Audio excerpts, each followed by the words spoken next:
Hello, good morning. Cooperative principles എന്ന ടോപ്പിക്കാണ് already നമ്മൾ ഡിസ്കസ് ചെയ്തുകൊണ്ടിരിക്കുന്നത്. കോപ്പറേഷൻ്റെ പ്രിൻസിപ്പിൾസിനെ 4 സ്റ്റേജസ് ആയിട്ടാണ് നമ്മുടെ ടെസ്റ്റിനകത്ത് എക്സ്പ്ലെയിൻ ചെയ്യുന്നത്. ഫസ്റ്റ് സ്റ്റേജ് പറയുന്നത് റോഷ്ഡേൽ പ്രിൻസിപ്പിൾസ് ആണ്, 1844. Second, cooperative principles by ICA in 1937. Then third, Carvey Committee Principle in 1964. Then fourth, Cooperative Principles by ICA in 1995. ഇങ്ങനെ 4 സ്റ്റേജസ് ആയിട്ടാണ് കോപ്പറേഷൻ്റെ പ്രിൻസിപ്പിൾസിനെ നമ്മുടെ ടെസ്റ്റിനകത്ത് എക്സ്പ്ലെയിൻ ചെയ്യുന്നത്. അതിനകത്ത് ഫസ്റ്റ് 2 സ്റ്റേജസിൽ വരുന്ന പ്രിൻസിപ്പിൾസ്, അതായത് റോഷ്ഡേൽ പ്രിൻസിപ്പിൾസും അതുപോലെ തന്നെ കോപ്പറേറ്റീവ് പ്രിൻസിപ്പിൾസ് ബൈ ICA 1937, ഈ 2 സ്റ്റേജസിൽ വരുന്ന പ്രിൻസിപ്പിൾസിനെ ഓൾറെഡി നമ്മൾ ഡിസ്കസ് ചെയ്ത് കഴിഞ്ഞു. നെക്സ്റ്റ് വരുന്നത് തേർഡ് സ്റ്റേജിൽ വരുന്ന പ്രിൻസിപ്പിളാണ്. അതിനെയാണ് കാർവേ കമ്മിറ്റി പ്രിൻസിപ്പിൾസ് എന്ന് പറയുന്നത്. Okay, Karve principles or reformulated principles. നോക്കാം എന്തൊക്കെയാണ് reformulated principles or Karve committee principles.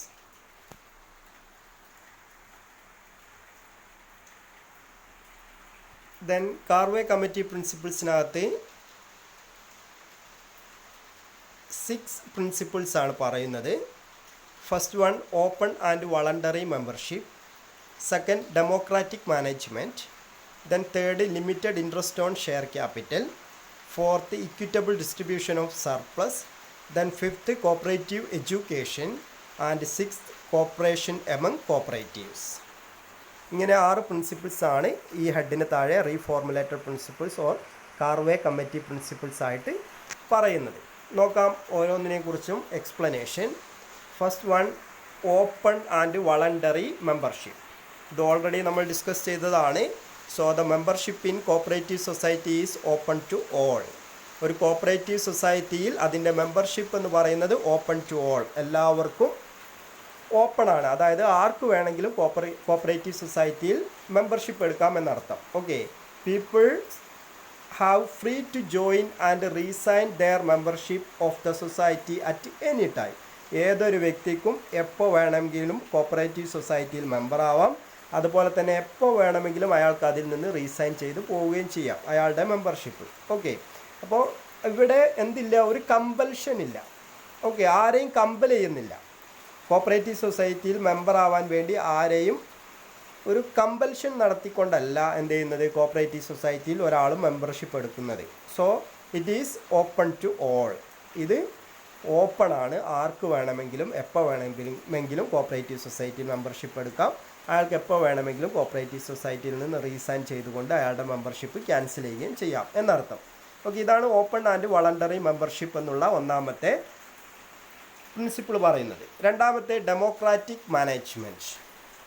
Democratic management means cooperative society working in a democratic manner. ഒരു കോപ്പറേറ്റീവ് സൊസൈറ്റി ഡെമോക്രാറ്റിക് മാനറിലാണ് വർക്ക് ചെയ്യുന്നത്. ഓക്കെ, ഡെമോക്രസിയുടെ മെയിൻ ഫീച്ചർ എന്ന് പറയുന്നത് എന്താണ്? 1 man 1 vote.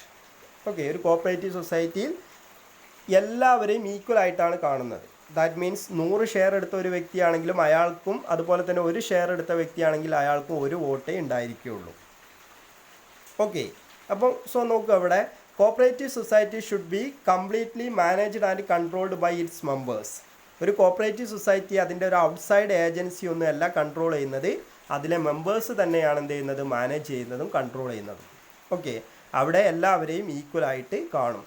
എല്ലാവർക്കും എന്താണ്, ഈക്വലാണ്. അതായത് 1 വോട്ടേ എല്ലാവർക്കും ഉണ്ടായിരിക്കുകയുള്ളൂ എന്നർത്ഥം. 1 man 1 vote എന്നുള്ള പോളിസിയാണ് ഒരു കോപ്പറേറ്റീവ് സൊസൈറ്റി ഫോളോ ചെയ്യുക. ഇതാണ് ഡെമോക്രാറ്റിക് മാനേജ്മെൻറ്റ് എന്ന് പറയുന്നത്. Okay, cooperative society should be completely managed and controlled by its members. ഒരു കോപ്പറേറ്റീവ് സൊസൈറ്റി കംപ്ലീറ്റ് ആയിട്ട് അത് മാനേജ് ചെയ്തു പോകുന്നതും കൺട്രോൾ ചെയ്തു പോകുന്നതും അതിൻ്റെ മെമ്പേഴ്സ് തന്നെയാണ്. Not an outside agency. ഒരു ഔട്ട്സൈഡ് ഏജൻസി അല്ല, അതിനകത്തുള്ള മെമ്പേഴ്സ് തന്നെയാണ് അതിൻ്റെ പ്രവർത്തനങ്ങളെല്ലാം കൺട്രോൾ ചെയ്ത് മുന്നോട്ട് പോകുന്നത്.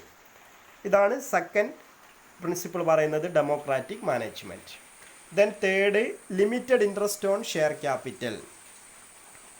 ഒരു കോപ്പറേറ്റീവ് സൊസൈറ്റിക്ക് അതിൻ്റെ ഷെയർ ക്യാപിറ്റലിന്മേൽ ലിമിറ്റഡ് ഇൻട്രസ്റ്റ് ഉണ്ടായിരിക്കുള്ളൂ. അതായത് കൂടുതൽ ലാഭം നേടുക എന്നുള്ള ലക്ഷ്യം വെച്ചുകൊണ്ടല്ല ഒരു കോപ്പറേറ്റീവ് സൊസൈറ്റി പ്രവർത്തിക്കുന്നത് എന്നർത്ഥം. നോക്കൂ, അതിന് താഴെ പറയുന്നത് in order to compare a joint stock company, cooperative society does not distribute its profit among share holders in the form of dividend but only give a certain rate of interest which is fixed at the time of the sales of shares. In order to compare a joint stock company, ഒരു joint stock കമ്പനിയുമായിട്ട് compare ചെയ്യുമ്പം cooperative society does not distribute its profit among its share holders. ഒരു കോപ്പറേറ്റീവ് സൊസൈറ്റിയെ സംബന്ധിച്ചിടത്തോളം അതിൻ്റെ ultimate aim എന്ന് പറയുന്നത് എന്താണ്? So to earn more and more profit, കൂടുതൽ കൂടുതൽ ലാഭം ഉണ്ടാക്കുക. ഓക്കെ, അതിലൂടെ അതിലെ ഷെയർ ഹോൾഡേഴ്സിന് കൂടുതൽ ഡിവിഡൻഡ് നൽകുക എന്നുള്ളതാണ് ഒരു ജോയിൻറ്റ് സ്റ്റോക്ക് കമ്പനിയുടെ മെയിൻ എയിം എന്ന് പറയുന്നത്. But in the case of a cooperative society, so it does not distributes it profit among share holders in the form of dividend. ഒരു ജോയിൻറ്റ് സ്റ്റോക്ക് കമ്പനി അതിൻ്റെ share ഹോൾഡേഴ്സിന് എങ്ങനെ dividend കൊടുക്കുന്നുവോ അതുപോലെ ഒരു കോപ്പറേറ്റീവ് സൊസൈറ്റി അതിൻ്റെ ഷെയർ ഹോൾഡേഴ്സിന് dividend distribute ചെയ്യുന്നില്ല. So it provide only certain rate of interest. ഇവിടെ നൽകുന്നത് എന്താണ്? അവരുടെ ഇൻവെസ്റ്റ്മെൻറ്റിന്മേൽ ഒരു certain percentage of interest ആണ് എന്ത് ചെയ്യുന്നത്, അവർക്ക് കൊടുക്കുന്നുള്ളൂ. ഒരു കോപ്പറേറ്റീവ് സൊസൈറ്റി അതിൻ്റെ മെമ്പേഴ്സിന് അവർ എത്ര രൂപയാണോ കോപ്പറേറ്റീവ് സൊസൈറ്റിക്ക് ഇൻവെസ്റ്റ് ചെയ്തിട്ടുള്ളത്, കോപ്പറേറ്റീവ് സൊസൈറ്റിയുടെ ഷെയർ വാങ്ങിക്കാൻ വേണ്ടി ഉപയോഗിച്ചിട്ടുള്ളത്, അത്രയും എമൗണ്ടിന് ഒരു certain percentage ഓഫ് ഇൻട്രസ്റ്റ് മാത്രമാണ് നൽകുന്നത്. അല്ലാതെ ഒരു ജോയിൻറ്റ് സ്റ്റോക്ക് കമ്പനി നൽകുന്നത് പോലെ അതിൻ്റെ ഷെയർ ഹോൾഡേഴ്സിന് എന്ത് ചെയ്യുന്നില്ല, കൂടുതൽ ഡിവിഡൻഡ് ഒന്നും ഒരു കോപ്പറേറ്റീവ് സൊസൈറ്റി പ്രൊവൈഡ് ചെയ്യുന്നില്ല എന്നുള്ളതാണ്. ആ ഇൻട്രസ്റ്റ് റേറ്റ് അവർക്ക് കൊടുക്കുന്ന കോപ്പറേറ്റീവ് സൊസൈറ്റി അതിലെ മെമ്പേഴ്സിന് കൊടുക്കുന്ന ഇൻട്രസ്റ്റ് റേറ്റ് എന്ത് ചെയ്യുന്നുണ്ട്? So it is fixed at the time of sales of share. ഒരു കോപ്പറേറ്റീവ് സൊസൈറ്റി ഇനീഷ്യൽ സ്റ്റേജിൽ അതിൻ്റെ ഷെയർ ഡിസ്ട്രിബ്യൂട്ട് ചെയ്യുന്ന സമയത്ത് തന്നെ എത്ര അവർക്ക് ഇൻട്രസ്റ്റ് റേറ്റ് കൊടുക്കും എന്നുള്ളത് കൃത്യമായിട്ടും ഫിക്സ് ചെയ്തിരിക്കും. ആ ഫിക്സ് ചെയ്ത എമൗണ്ട് മാത്രമാണ് അവർക്ക് നൽകുന്നത്. Okay, but in the case of A joint stock company, ഒരു ജോയിൻറ്റ് സ്റ്റോക്ക് കമ്പനി ആണെങ്കിൽ അവിടെ എന്ത് ചെയ്യുന്നുണ്ട്, അവർക്ക് എത്രത്തോളം കൂടുതൽ ലാഭം കിട്ടുന്നുണ്ടോ അതിനനുസരിച്ച് പ്രൊപ്പോർഷനേറ്റ് ആയിട്ട് എന്ത് ചെയ്യുന്നുണ്ട്, അവർ ഡിവിഡൻറ്റും ഡിസ്ട്രിബ്യൂട്ട് ചെയ്യുന്നുണ്ട്. എന്നാൽ ഒരു കോപ്പറേറ്റീവ് സൊസൈറ്റി ആ രീതിയിലല്ല പ്രവർത്തിക്കുന്നത്. ഇവിടെ അതിൻ്റെ ഷെയർ ക്യാപിറ്റലിന്മേൽ എന്തുണ്ട്, ഒരു ലിമിറ്റഡ് ഇൻട്രസ്റ്റ് മാത്രമേ മെമ്പേഴ്സിനുണ്ടായിരിക്കുള്ളൂ എന്നർത്ഥം. ഓക്കെ, ഇതാണ് തേർഡ് പ്രിൻസിപ്പിൾ പറയുന്നത്, limited interest on share capital.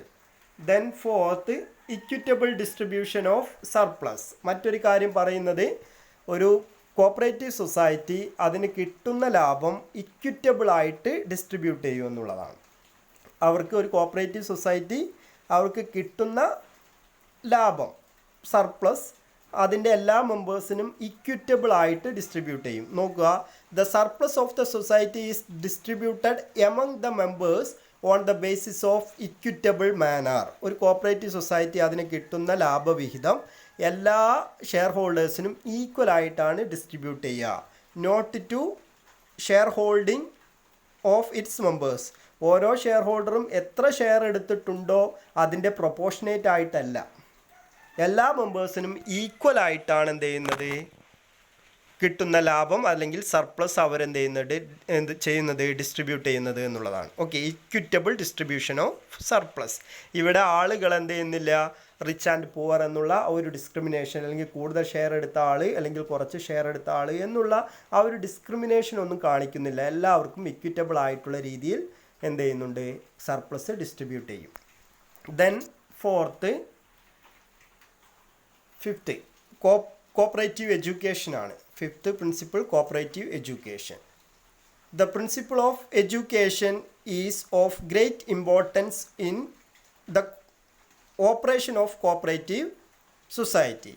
ഒരു കോപ്പറേറ്റീവ് സൊസൈറ്റിയുടെ ഓപ്പറേഷനെ സംബന്ധിച്ചിടത്തോളം വളരെ ഇമ്പോർട്ടൻ്റ് ആണ് ഈ കോപ്പറേറ്റീവ് പ്രിൻസിപ്പിൾ എന്ന് പറയുന്ന കോപ്പറേറ്റീവ് എഡ്യൂക്കേഷൻ എന്ന് പറയുന്ന ഈ principle. Okay, that means cooperative education ഉണ്ടായാൽ മാത്രമേ ഒരു രാജ്യത്ത് കോപ്പറേഷൻ ഡെവലപ്പ് ചെയ്യുകയുള്ളൂ. ഓക്കെ, ഇന്ത്യയെ സംബന്ധിച്ചിടത്തോളം ഞാൻ മുൻപ് പറഞ്ഞിട്ടുണ്ട്, ഇന്ത്യയിൽ കോപ്പറേഷൻ ഇനീഷ്യൽ സ്റ്റേജിൽ പരാജയപ്പെട്ടിരുന്നു. കാരണം ഇന്ത്യയിലുള്ള ജനങ്ങൾക്ക് തുടക്കത്തിൽ കോപ്പറേഷനെ കുറിച്ചുള്ള അവയർനെസ് ഉണ്ടായിരുന്നില്ല. എന്നാൽ കോർപ്പറേഷനെ കുറിച്ചുള്ള അറിവ് ആളുകൾക്ക് കൂടുതൽ ലഭിച്ചപ്പോഴാണ് ഈ കോപ്പറേറ്റീവ് സൊസൈറ്റിയിൽ മെമ്പറായി കഴിഞ്ഞാൽ ഇന്ന രീതിയിലുള്ള ബെനിഫിറ്റ് ഉണ്ട് എന്നുള്ള കാര്യത്തെക്കുറിച്ച് ആളുകൾക്ക് മനസ്സിലാവുകയും അങ്ങനെ കോപ്പറേറ്റീവ് സൊസൈറ്റികളിൽ കൂടുതൽ ആളുകൾ ജോയിൻ ചെയ്യുകയും നല്ല രീതിയിൽ പ്രവർത്തിപ്പിച്ച് അത് മുന്നോട്ട് കൊണ്ടുപോവുകയും ചെയ്തത്.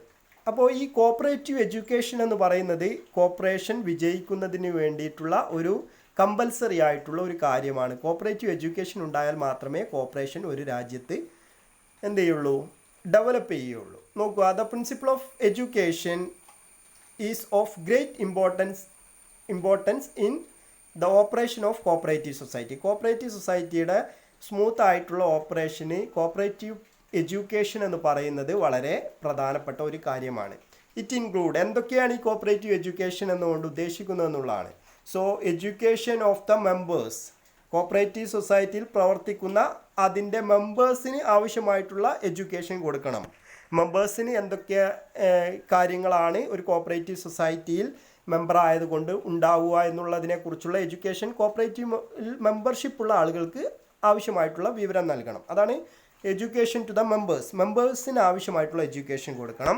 Then education of office bearers, അതോടൊപ്പം തന്നെ ആ ഒരു കോപ്പറേറ്റീവ് സൊസൈറ്റി പ്രവർത്തിപ്പിച്ച് മുന്നോട്ട് കൊണ്ടുപോകുന്ന അതിൽ പ്രവർത്തിക്കുന്ന ആളുകൾക്ക്, അതാണ് ഓഫീസ് ബിയറേഴ്സ് എന്ന് പറയുന്നത്. കോപ്പറേറ്റീവ് സൊസൈറ്റിയിൽ പ്രവർത്തിപ്പിച്ച് അതിൻ്റെ പ്രവർത്തനങ്ങൾ നടത്തിക്കൊണ്ടു പോകുന്ന ആളുകൾക്ക് ആവശ്യമായിട്ടുള്ള എഡ്യൂക്കേഷൻ കൊടുക്കണം.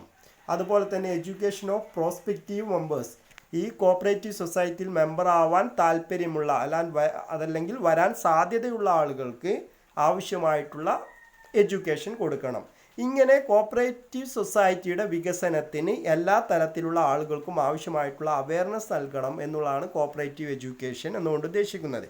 അപ്പോൾ കോപ്പറേറ്റീവ് സൊസൈറ്റിയിലെ മെമ്പേഴ്സിന് കൊടുക്കണം, അതിൻ്റെ പ്രവർത്തനങ്ങൾ നടത്തിക്കൊണ്ടു പോകുന്ന ഓഫീസിലുള്ള ആളുകൾക്ക് ആവശ്യമായിട്ടുള്ള വിവരങ്ങൾ നൽകണം, എഡ്യൂക്കേഷൻ നൽകണം. അതുപോലെ തന്നെ അതിലേക്ക് ജോയിൻ ചെയ്യാൻ താല്പര്യമുള്ള പ്രോസ്പെക്റ്റീവ് മെമ്പേഴ്സിന്, വരാൻ സാധ്യതയുള്ള മെമ്പേഴ്സിനും ആവശ്യമായിട്ടുള്ള എഡ്യൂക്കേഷൻ നൽകണം. ഇങ്ങനെ കോപ്പറേറ്റീവ് എഡ്യൂക്കേഷൻ എന്ന് പറയുന്ന പ്രിൻസിപ്പിൾ ഒരു രാജ്യത്തെ കോർപ്പറേഷൻ്റെ ഡെവലപ്മെൻറ്റിന് വളരെ പ്രധാനപ്പെട്ട ഒരു റോളാണ് വഹിക്കുന്നത്. അപ്പോൾ ഇത് കോപ്പറേറ്റീവ് സൊസൈറ്റിയുടെ ഓപ്പറേഷന് വളരെ പ്രധാനപ്പെട്ട ഒരു കാര്യമാണ് കോപ്പറേറ്റീവ് എഡ്യൂക്കേഷൻ എന്ന് ഓർക്കുക. Then last corporation among cooperatives. ഇതാണ് കാർവേ കമ്മിറ്റി പ്രിൻസിപ്പിൾ എന്ന് പറഞ്ഞുകൊണ്ട് പ്രധാനമായിട്ടും അറിയപ്പെടുന്ന പ്രിൻസിപ്പിൾ എന്ന് പറയുന്നത് കോപ്പറേഷൻ എമംഗ് കോപ്പറേറ്റീവ്സ് എന്നുള്ളതാണ്. മറ്റുള്ള ഇതിനു മുൻപ് നമ്മൾ ഡിസ്കസ് ചെയ്തിട്ടുള്ള പ്രിൻസിപ്പിൾസിൽ നിന്നെല്ലാം വിഭിന്നമായി കൊണ്ട് സെപ്പറേറ്റ് ആയിട്ട് കാർവേ കമ്മിറ്റി കൊണ്ടുവന്നിട്ടുള്ള ഒരു പ്രിൻസിപ്പിളാണ് കോപ്പറേഷൻ എമംഗ് കോപ്പറേറ്റീവ്സ് എന്നുള്ളത്. ബാക്കി ഇതിനു മുൻപ് പറഞ്ഞിട്ടുള്ള 5 പ്രിൻസിപ്പിളും ഓൾറെഡി നമ്മൾ ഇതിനു മുൻപ് റോഷ്ഡേൽ പ്രിൻസിപ്പിൾസിനകത്തും അതുപോലെ തന്നെ cooperative principles by ICAI in 1937 ഇതിനകത്തും ഡിസ്കസ് ചെയ്തിട്ടുള്ളതാണ്, അതിൽ നിന്ന് അഡോപ്റ്റ് ചെയ്തിട്ടുള്ളതാണ്.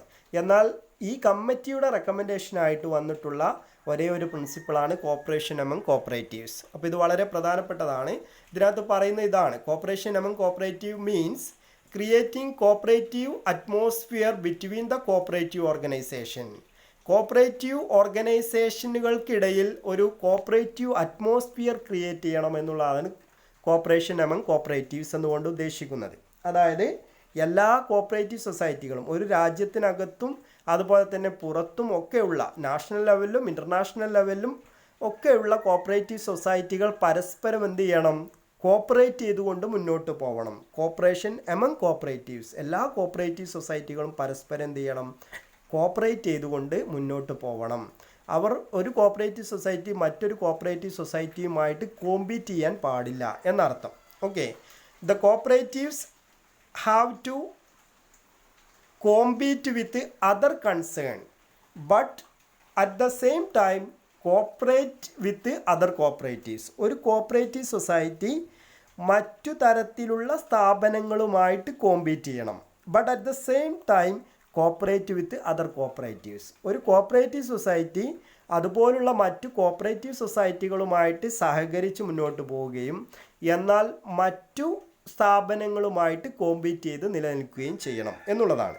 ദാറ്റ് മീൻസ് കോപ്പറേറ്റീവ് സൊസൈറ്റികൾ ഒരു രാജ്യത്തിനകത്താണെങ്കിലും ഇൻ്റർനാഷണൽ ലെവലിലാണെങ്കിലും നാഷണൽ ലെവലിലാണെങ്കിലും എല്ലാ കോപ്പറേറ്റീവ് സൊസൈറ്റികളും പരസ്പരം കോപ്പറേറ്റ് ചെയ്ത് മുന്നോട്ട് പോകണം. അങ്ങനെ ഒരു കോപ്പറേറ്റീവ് അറ്റ്മോസ്ഫിയർ ക്രിയേറ്റ് ചെയ്യണം എന്നുള്ളതാണ് കോപ്പറേഷൻ അമംഗ് കോപ്പറേറ്റീവ്സ് എന്നുകൊണ്ട് ഉദ്ദേശിക്കുന്നത്. ഓക്കെ, അപ്പോൾ ഇത്രയും 6 പ്രിൻസിപ്പിൾസാണ് Karve committee principles or reformulated principles എന്ന ഹെഡിന് താഴെ പറയുന്നത്. നോക്കാം ഒന്നും കൂടെ. അത് ഒന്നാമത്തെ ഓപ്പൺ ആൻഡ് വളണ്ടറി മെമ്പർഷിപ്പ് എന്നുള്ളതാണ്. ഓപ്പൺ ആൻഡ് വളണ്ടറി മെമ്പർഷിപ്പ് എന്ന് പറഞ്ഞു കഴിഞ്ഞാൽ no compulsion.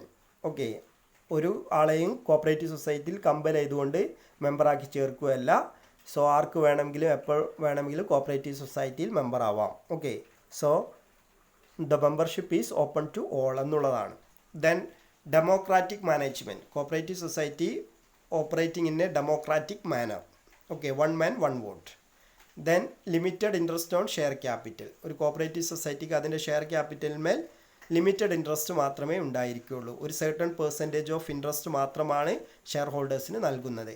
Then equitable distribution of surplus, കിട്ടുന്ന ലാഭം അവരെന്ത് ചെയ്യും, എല്ലാ മെമ്പേഴ്സിനും ഇക്വിറ്റബിൾ ആയിട്ടുള്ള രീതിയിൽ ഡിസ്ട്രിബ്യൂട്ട് ചെയ്യും. ദെൻ കോപ്പറേറ്റീവ് എഡ്യൂക്കേഷൻ എന്ന് പറയുന്നത് so it is compulsory. Okay, അതിലെ മെമ്പേഴ്സിന് എഡ്യൂക്കേഷൻ കൊടുക്കണം, ഓഫീസ് ബിയറേഴ്സിന് ആവശ്യമായിട്ടുള്ള എഡ്യൂക്കേഷൻ നൽകണം. അതുപോലെ തന്നെ ലാസ്റ്റ് പ്രോസ്പെക്റ്റീവ് മെമ്പേഴ്സിനും എന്ത് ചെയ്യണം, ആവശ്യമായിട്ടുള്ള എഡ്യൂക്കേഷൻ നൽകണം എന്നുള്ളതാണ് കോപ്പറേറ്റീവ് എഡ്യൂക്കേഷൻ എന്നുകൊണ്ട് ഉദ്ദേശിക്കുന്നത്. ദെൻ കോപ്പറേഷൻ അമംഗ് കോപ്പറേറ്റീവ്സ്, എന്താ അതുകൊണ്ട് ഉദ്ദേശിക്കുന്നത്? So cooperative society compete with other concern but at the same time cooperate with other cooperatives. ഒരു കോപ്പറേറ്റീവ് സൊസൈറ്റി മറ്റു സ്ഥാപനങ്ങളുമായിട്ട് കോമ്പീറ്റ് ചെയ്യുകയും എന്നാൽ ഒരു കോപ്പറേറ്റീവ് സൊസൈറ്റി മറ്റൊരു കോപ്പറേറ്റീവ് സൊസൈറ്റിയുമായിട്ട് എന്ത് ചെയ്യാൻ വേണം, സഹകരിച്ച് മുന്നോട്ട് പോവുകയും ചെയ്യണമെന്നുള്ളതാണ് കോപ്പറേഷൻ അമംഗ് കോപ്പറേറ്റീവ്സ് എന്നുകൊണ്ട് ഉദ്ദേശിക്കുന്നത്. അപ്പോൾ ഇത്രയുമാണ് എന്തിൽ വരുന്നത്, reformulated principles or Karve committee principles 1964 എന്ന ഹെഡിന് താഴെ വരുന്നത്. നെക്സ്റ്റ് നമുക്ക് ലാസ്റ്റ് ഒരു സ്റ്റേജും കൂടെ പറയാനുണ്ട്. അതാണ് ഏറ്റവും ഇമ്പോർട്ടൻ്റ് ആയിട്ടുള്ള കോപ്പറേഷൻ്റെ പ്രിൻസിപ്പിൾ എന്ന് പറയുന്നത്. Cooperative principles by ICA in 1995. 1995 ICA introduce ചെയ്തിട്ടുള്ള 7 പ്രിൻസിപ്പിൾസ് ഉണ്ട്. അത് നമുക്ക് അടുത്ത സ്റ്റേജിൽ പറയാം. അതാണ് ഏറ്റവും ഇമ്പോർട്ടൻ്റ്, അതാണ് എക്സിസ്റ്റിംഗ് പ്രിൻസിപ്പിൾ, നിലവിലുള്ള കോപ്പറേഷൻ്റെ പ്രിൻസിപ്പിൾ. അപ്പോൾ കോപ്പറേഷൻ്റെ പ്രിൻസിപ്പിളിൽ ഈ 4 സ്റ്റേജ് പറയുമ്പോഴും അതിനകത്ത് ഏറ്റവും ഇമ്പോർട്ടൻ്റ് ആയിട്ടുള്ളത് എന്താ തന്നെ ആയിരിക്കും, നിലവിലുള്ള പ്രിൻസിപ്പിൾ ആയിരിക്കും. അതാണ് ICA പ്രിൻസിപ്പിൾ 1995. അത് നമുക്ക് അടുത്ത ക്ലാസ്സിൽ പറയാം. അപ്പോൾ ഇനി വേറൊരു കാര്യം പറയാനുള്ളത്, അടുത്ത ക്ലാസ് മുതൽ നമുക്ക് തേർഡ് സെമ്മിനകത്ത് കോർപ്പറേറ്റ് അക്കൗണ്ടിങ് എന്നുള്ള പറയുന്ന ഒരു പേപ്പർ ഉണ്ടായിരുന്നു. ആ പേപ്പറിനകത്ത് നമുക്ക് കുറച്ച് ചാപ്റ്റേഴ്സ് ബാലൻസ് വന്നിട്ടുണ്ട്. നമുക്ക് വീണ്ടും ക്ലാസ് ഓപ്പൺ ചെയ്യുന്ന സമയത്ത് റെഗുലറായിട്ട് ക്ലാസ് തുടങ്ങുകയും അപ്പോൾ നമുക്ക് നേരിട്ട് ക്ലാസ് എടുക്കുകയും ചെയ്യാമെന്ന് വിചാരിച്ചുകൊണ്ടാണ് ഒരു പ്രോബ്ലം പേപ്പർ ആയിട്ടുള്ള കോർപ്പറേറ്റ് അക്കൗണ്ടിങ് നമ്മളവിടെ നിർത്തി വെച്ചിട്ടുണ്ടായിരുന്നത്. അതുകൊണ്ടാണ് അതിന് ശേഷം നമ്മൾ ഫോർത്ത് സെമ്മിനകത്ത് EDPയുടെ ക്ലാസ്സും എടുത്തു കഴിഞ്ഞു. എൻ്റർപ്രണർഷിപ്പ് ഡെവലപ്മെൻറ്റ് അത് നമ്മൾ കംപ്ലീറ്റ് ചെയ്തു. പക്ഷേ അതിനു മുൻപുള്ള തേർഡ് സെമ്മിലെ കോർപ്പറേറ്റ് അക്കൗണ്ടിങ് എന്ന് പറയുന്ന പേപ്പറിനകത്ത് 2-3 ചാപ്റ്റർ ഇനിയും ബാക്കി കിടക്കുവാണ്. അപ്പോൾ നമുക്ക് ഇനി മുതൽ ഇത് ഒരു തിയറി പേപ്പറാണ്, ഈ കോപ്പറേറ്റീവ് തിയറി ആൻഡ് പ്രാക്ടീസ് എന്നുള്ളത്. വളരെ ചെറിയ ഒരു വീഡിയോ മാത്രമാണ് ഓരോ ദിവസവും ഞാൻ ഇടുന്നത്. അപ്പോൾ അത് നിങ്ങൾ അതുപോലെ ഫോളോ ചെയ്യുക, അതിൻ്റെ നോട്ടും അതുപോലെ തയ്യാറാക്കി വെക്കുക. അതോടൊപ്പം തേർഡ് സെമ്മിനകത്ത് വരുന്ന 2 ഇമ്പോർട്ടൻ്റ് ആയിട്ടുള്ള ചാപ്റ്റർ അതിനകത്തുണ്ട്, പിന്നെ ഒരു തിയറി ചാപ്റ്ററുമാണുള്ളത്. ഓക്കെ, അപ്പോൾ അതിനകത്ത് വരുന്ന 2 പ്രധാനപ്പെട്ട ചാപ്റ്ററുകളായിട്ടുള്ള final account of banking companies, അതുപോലെ തന്നെ final account of insurance companies, ഇങ്ങനെ 2 ചാപ്റ്റർ വളരെ പ്രധാനപ്പെട്ട ചാപ്റ്റേഴ്സാണ്. അപ്പോൾ ആ ചാപ്റ്ററിൻ്റെ ഓരോ വീഡിയോയും കൂടെ ഞാൻ അടുത്ത ക്ലാസ് മുതൽ എന്ത് ചെയ്യും, നിങ്ങൾക്ക് ഈ വീഡിയോയുടെ കൂടെ തന്നെ താഴെ തന്നെ നമുക്ക് ഷെയർ ചെയ്യും. ഓക്കെ, അപ്പോൾ അത് നിങ്ങൾ ഒന്ന് എന്ത് ചെയ്യണം, ഇതിനോടൊപ്പം തന്നെ ആ കോർപ്പറേറ്റ് അക്കൗണ്ടിങ്ങിൻ്റെ ക്ലാസ്സും കൂടെ കേട്ട് നോട്ട് പ്രിപ്പയർ ചെയ്ത് മുന്നോട്ട് പോകണം. കാരണം ഇനി നമുക്ക് ചിലപ്പോൾ എന്ത് ചെയ്യാം, തേർഡ് സെമ്മിൻ്റെ എക്സാമൊക്കെ ഇനി വരാം. ഓക്കെ, തേർഡ് സെം കഴിഞ്ഞു, ഫോർത്ത് സെം കഴിഞ്ഞു, ഫിഫ്ത്ത് സെം ആയി നിങ്ങൾ. അപ്പോൾ ഇനി ബാക്കി പെൻഡിങ് വരുന്ന എക്സാമുകളൊക്കെ തുടർച്ചയായിട്ട് വരാൻ സാധ്യതയുണ്ട്. അതുകൊണ്ട് നമുക്ക് ഭംഗിയായിട്ട് തന്നെ കോർപ്പറേറ്റ് അക്കൗണ്ടിങ് എന്ത് ചെയ്യേണ്ടതുണ്ട്, കംപ്ലീറ്റ് ചെയ്യണം. ഓക്കെ, അപ്പോൾ ഈ 2 ചാപ്റ്ററുകൾ ഞാൻ അതിനിടയിൽ വീഡിയോ നിങ്ങൾക്ക് ഷെയർ ചെയ്ത് തരും. അതിനുശേഷം തേർഡ് സെമ്മിൻ്റെ എക്സാം വരുന്ന സമയത്ത് ആദ്യം മുതൽ കോർപ്പറേറ്റ് അക്കൗണ്ടിങ്ങിൻ്റെ ആദ്യം മുതലുള്ള ചാപ്റ്ററുകൾ നമുക്ക് എന്ത് ചെയ്യാം, ഒന്ന് റിവൈസ് ചെയ്തുകൊണ്ട് മുന്നോട്ട് പോവുകയും ചെയ്യാം.